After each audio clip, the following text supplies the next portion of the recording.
చేసి వాళ్ళకి చూపిస్తాను. అసలు మీరు ఏమేం చేద్దాం అనుకుంటున్నారు?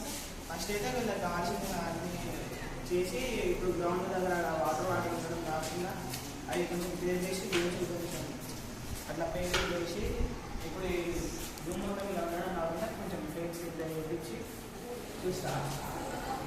ఇంకా సాధారణంగా ఏమైనా డిమాండ్స్ అంటే మా వాష్రూమ్ సరిగా లేదు, దాన్ని కొంచెం ఫోకస్ పెట్టి చేస్తాను. వాష్రూమ్కి సంబంధించి ఏం ప్రాబ్లమ్స్ ఉన్నాయి సార్?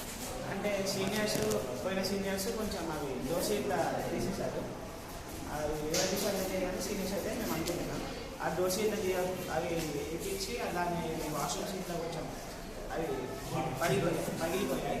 ఆ పగిలిపోయినాయి కొంచెం మంచిది చాలా కొంచెం మాట్లాడి అది చూసి మళ్ళీ అందులో బాత్రూమ్ కోసం ఒక లీడర్స్ మేము అలా ఎన్నుకుంటాం. ఎన్నుకొని వాళ్ళని చెప్తాం. Thank you sir. మీరు మంచి కార్యక్రమాలతో మీరే గెలవాలని చెప్పేసి మేము కోరుకుంటున్నాం. Thank you. ఇప్పుడు మనం ఓటర్స్ తోటి మాట్లాడడానికి ప్రయత్నిద్దాము. సార్ నమస్తే సార్, మీ పేరు సార్? నా పేరు అర్జున్. మీరు ఏ క్లాస్ సార్? 8. ఎక్కడ నుండి వస్తున్నారు సార్ మీరు? అయోధ్యపురం. సార్ మీరు ఎవరికి ఓట్ ఇద్దామని అనుకుంటున్నారు సార్? మేము మంచిగా ఎన్నుకున్న వారిని, మంచిగా స్కూల్ని ఇంప్రూవ్ చేసే వారిని ఎన్నుకున్నాం. Okay sir. ఇప్పుడు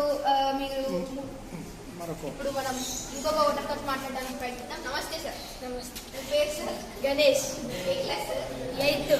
ఓకే సార్. మీరు ఎక్కడి నుండి వస్తున్నారు సార్? రామ్నగర్. సార్ మీరు ఎవరికి ఓట్ ఇద్దాం అనుకుంటున్నారు సార్? మాకు నచ్చిన నాయకులు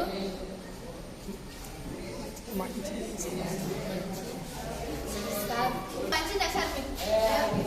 పంచలే. ఏం మంచలేదు సార్? చాక్లెట్స్, బిస్కెట్స్ పంచలే. ఏం మంచలేదు సార్? ఇక్కడ మనం చూసుకున్నట్లయితే ఎంతో మంచి పద్ధతితో క్రమశిక్షణతో ఇక్కడ ఓటింగ్ అనేది జరుగుతుంది. ఓటర్స్ ని కనుక్కునేది ఏంటిదంటే వాళ్ళకి 3 రోజుల నుంచి ప్రచారం చేస్తున్నారు. ఎటువంటి లంచం, బిస్కెట్స్, చాక్లెట్స్ ఏమి ఇవ్వకుండా మంచి పద్ధతిలో ఇక్కడ వీళ్ళు ప్రచారం అనేది జరిగింది. అలాగే ఓటర్స్ కూడా ఎంతో ఉత్సాహంతో పాల్గొంటున్నారు. ఏమంటారు ఇస్తా? అవును, నిజంగా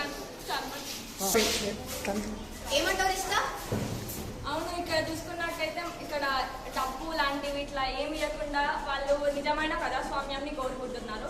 సో పిల్లలు ఇప్పటి నుంచే ఎట్లాంటి వాటికి ఆలోచించకుండా నిజమైన నాయకత్వం చేసే వాళ్ళని, మంచి వాళ్ళని ఎన్నుకుంటారని చెప్పేసి కోరుకుంటున్నాం. అవునండి, మేమందరం కోరుకునేది ఏంటిదంటే నిజమైన నాయకులు స్కూల్ కోసం కష్టపడి ఆ స్కూల్ని డెవలప్ చేసే నాయకులే ఎన్నికవ్వాలని కోరుకుంటున్నాం.